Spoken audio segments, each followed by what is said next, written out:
Coco? What? Oh my gosh. It just stuck. Okay, let's try again. Maybe. Coco? Coco? Okay, he just stuck. Coco? Oh my gosh.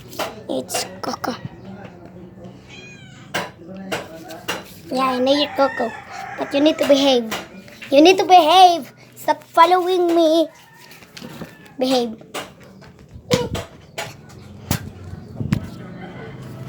Coco.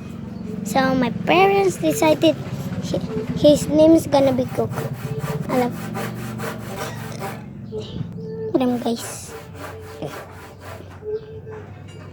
Like and subscribe for more Coco videos.